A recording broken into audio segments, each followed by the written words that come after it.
Today, we're going to unpack one of the most epic stories in modern history. But this isn't some dry history lesson. Think of it more like a 90-year cinematic saga, a story of revolution, of incredible sacrifice, and ultimately of the birth of the world's largest democracy. You've probably heard these famous words from India's first Prime Minister, spoken right at the moment of independence. It sounds like pure triumph, right? But that single moment was born from generations of struggle, rivers of blood, and a country literally torn in two. So how did India arrive at this incredible, yet deeply complicated, tryst with destiny? Well, our story stretches across 90 long years. It really kicks off with the explosive First War of Independence back in 1857. From there, the fight gets more organized with the Indian National Congress. Then everything changes when Mahatma Gandhi returns to India.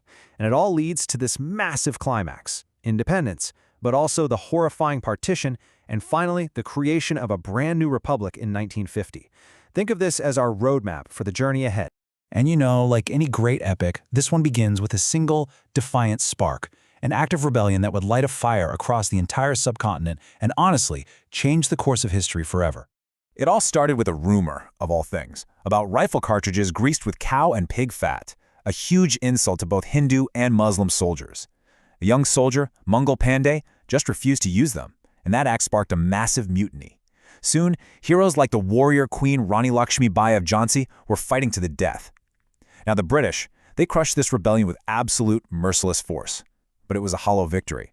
It actually ended the rule of the East India Company, putting India directly under the British crown, and it planted a seed of resistance that, as it turns out, would never, ever die. So after the fires of 1857 died down, the fight kind of moved from the battlefield to the debating hall. The Indian National Congress was formed, but right away it was split over this fundamental question. How do you actually win your freedom? On one side, you had the moderates. They believed in constitutional methods, petitions, dialogue, basically working within the British system. But a new, younger generation, the extremists, they thought that was crazy. They believed freedom isn't something you ask for politely. It's something you seize. And this quote became the rallying cry for that revolutionary spirit. Bal Gangadhar Tilak's words were a total rejection of the old, moderate approach. The message was crystal clear. We are done begging for scraps from the colonial table. We are demanding what is ours by birthright, Swaraj, or self-rule. And then, in 1915, everything changed. A lawyer came back from South Africa, and he brought with him a new weapon, one the world had really never seen before. His name, of course, was Mohandas Gandhi, and his idea was Satyagraha. It literally means truth force or soul force. It was a radical philosophy. You fight injustice, but not with fists or guns. You fight it with non-violent resistance. You break their unjust laws, you accept the punishment, you fill their jails until their entire system just collapses under its own weight. Any last bit of faith in British justice? Well, it was completely shattered on April 13, 1919. At a place called Jallianwala Bagh in Amritsar, a British general ordered his troops to block the only exit to a walled garden. And then he told them to open fire on a peaceful, unarmed crowd of men, women, and children. For 10 solid minutes, they fired 1,650 rounds. This wasn't a battle, it was a cold-blooded massacre. And this raised the most terrifying question of all. How do you fight an enemy that has all the guns and apparently no conscience? Gandhi's answer was as brilliant as it was bold. He argued, look, the empire only runs because we cooperate with it. So what if we just stop cooperating? And that was the birth of the nationwide non-cooperation movement. Okay, this brings us to Act 2 of our story. This is where the struggle really escalates. We're moving beyond organized politics and into massive nationwide confrontations that are going to directly challenge the power of the British Empire. Now, while Gandhi was preaching nonviolence, there was this whole other track of resistance gaining steam led by young, fiery revolutionaries like Bhagat Singh. They believed that ultimate sacrifice was what it would take to awaken the nation's soul.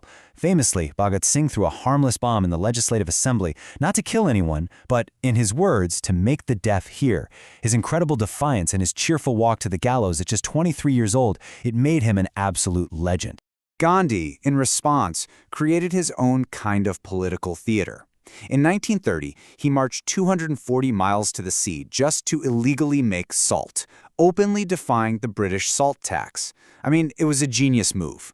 Salt was something every single Indian, rich or poor, understood, and by breaking this one simple law, millions of people across the country joined in, basically showing the entire world that India had become ungovernable. But there was another front opening up. Subhash Chandra Bose, a former Congress president, he just didn't believe nonviolence was enough. He actually escaped house arrest, traveled to Germany and Japan during World War II, and formed the Indian National Army, the INA, to fight the British with an actual army. His call to arms, "Give me blood and I will give you freedom," electrified a whole generation that wanted to meet force with force. And all of this, it was building to a huge climax in 1942. The British were weakened by the Second World War, and Gandhi issued his final, thunderous call, the Quit India movement. His message, "Do or die," showed this new, hardened resolve. This wasn't a request anymore. It was a flat-out ultimatum. The British responded with brutal force, but they had to know their time was up. The demand for complete independence was now absolute. Which brings us to the final and most tragic act of our story. Freedom was at last within reach, but it was going to come at a horrifying, almost unimaginable price. Weakened by the war and just desperate to leave, the British government made a catastrophic decision. They hired a British lawyer, Cyril Radcliffe, a man who had never even set foot in India, to draw the border between the new nations of India and Pakistan. And get this, they gave him only 5 weeks to do it. The line he drew, the Radcliffe line, it sliced right through villages, homes, and hearts, setting the stage for one of the greatest human tragedies of the 20th century. The result was a catastrophe on a scale it's hard to even comprehend. We're talking about 15 million people displaced, the largest mass migration in human history. An estimated 1 million people were killed in the horrific communal violence that just exploded everywhere, and over 75,000 women were abducted. This was the brutal, bloody price of freedom. And this contrast just captures the deep tragedy of that moment. So while Nehru is in Delhi delivering his beautiful Tryst with Destiny speech to a celebrating nation, the main architect of that freedom, Mahatma Gandhi, was nowhere near the party. He was in Calcutta, fasting and walking through the riot-torn streets, his heart absolutely broken by the division and the violence that he had fought his entire life to prevent. And the sacrifices just weren't over. Just a few months after independence, on January 30, 1948, Mahatma Gandhi was assassinated. The tragic irony is almost unbearable. The world's greatest champion of nonviolence was murdered by an act of violence, shot by a Hindu extremist who thought Gandhi was too accommodating to Muslims. The father of the nation was gone. So from these ashes, a new nation had to be built, and the task was just monumental. First, leaders like Sardar Patel had to somehow convince and pressure over 500 independent princely states to join this new union. Then, a team led by Dr. B.R. Ambedkar drafted the world's longest constitution, a rulebook for 1 billion people. And finally, against all odds, on January 26, 1950, they established a sovereign republic built on the then radical idea that every single adult should have the right to vote. This quote from Dr. Ambedkar, the Constitution's chief architect, is so incredibly important. He understood that freedom from the British was really only half the battle. The true internal struggle was for social freedom, freedom from the ancient, oppressive hierarchy of the caste system. And the new Constitution was meant to be a weapon in that ongoing war. So after this 90-year epic of fire, struggle, and unimaginable sacrifice, what's the legacy? What does all of this mean for us today? I think the single most important thing to take away from all this is simple. Freedom was not a gift. It was earned. It was earned by farmers who stood and faced bullets. It was earned by revolutionaries who walked to the gallows with smiles on their faces. By leaders who spent decades of their lives in colonial prisons. By women who marched and resisted at every turn. It was earned by millions of ordinary people who sacrificed everything for one simple, powerful idea: freedom.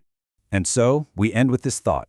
The fight for political independence might have ended in 1947, but the struggle for the kind of nation India would become, the fight for its very soul, that struggle continues to this day, and it forces us all to ask ourselves, what does that hard-won freedom truly mean to you, right here, right now?